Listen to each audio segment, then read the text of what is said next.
with guitar in particular, like I said, I've been playing guitar for a long time, not particularly well, but I started playing in like 1990, like right at the very end of the shred era. When Steve Vai and stuff was still in guitar magazines and stuff. So sick. And it feels to me like guitar is in a better place now than it has been probably since then. With Polyphia, Animals as Leaders, Periphery, these bands that are doing like very, these are all like very, very guitar focused bands, and plenty of others, people like Jason Richardson, stuff like that. It feels like we're in a place now where that kind of, I'll call it shred music. Even though I don't think those bands are all exactly that, but it's like, it's guitarist music. Virtuoso type shit. Yeah. Yeah. I mean, I feel like it's in a better place than it has been since then. And that it's not just guitarists who are into that stuff. You're super right, dude. You're super right. And I wonder what it is. Cause I'm, as you were saying this, I'm like, yeah, you know what? There was Steve Vai and there was Joe Satriani and there was Paul Gilbert. I could list you like too many people right now that are like feeling like that to me in the scene totally. Today. And there was and like if you look at like Jeff Loomis in 2011, I mean he had his fans, and he's on that level, but he was not. I mean, just nobody was getting the kind of reaction that people like Tim Henson are now. You know what I mean? It's just is it the timing crisscross of socials with like.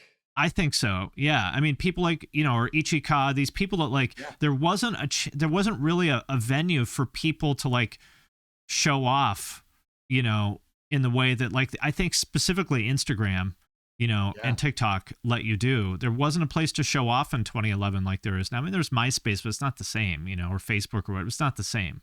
Do you know what I think is another big part of this too? Is like when I was a kid growing up and I would still buy those Steve Vai Guitar World magazines and be like, yeah, that's Steve Vai though. Like I can't do that. I'm not gonna ever hit that mark. That's like, all right, maybe the people he talks about like in the news, like I'll check out, like I remember he was talking about Aaron Marshall and he was talking about Pliny a couple years ago. And I was like, all right, so like he's recognizing that this is like the new thing. So he's sort of passing the baton, so to speak, passing the torch, right? And I recognized that, and I started to see dudes like Tim Henson, dudes like Manuel. Do you know Manuel Gardner? He's unbelievable. From Unprocessed, this is band. It's another Polyphia style band, super sick. Angel Vivaldi, like on and all these kinds of guys, right? It's the accessibility of it. It's the fact that you could see the success they're having and then be like, hey man, how are you doing? And then talk with them about like, what's going on in their day, and then maybe how they did it, and then be like, watch a video of them working on a part that they can't play yet, and you're like, fuck, they're human. Right. Right. So I think there's this thing where people can like taste the success that all these people are now feeling or living, and I think it's creating this magnetism for people to put in that extra effort right now, and I think that's a big part of why like the youngest kids these days are making people my age look like we can't play music.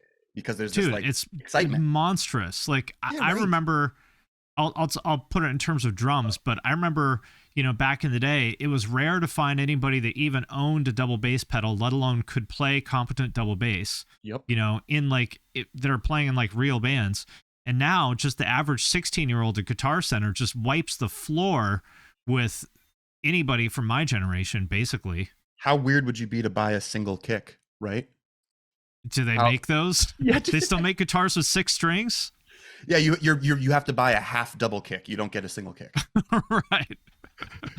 Right, but I mean, it's true. I mean, just you go on TikTok and you can find millions and millions of just random high school kids playing the craziest Midwest emo stuff and just all the shit that you see thousands. It's not just 3 people that can do this stuff; it's thousands, and you're like, well, I guess.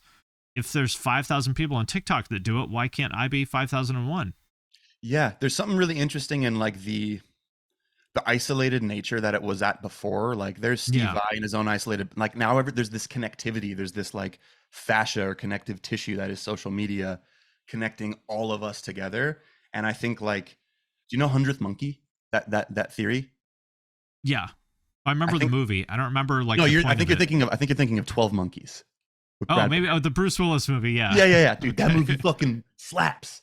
100th Monkey is a concept where it's like this monkey is put in a cage and it solves it's given a puzzle to solve and it gets frustrated and they take it out. Then they put another monkey in, it bypasses frustration and starts to do it.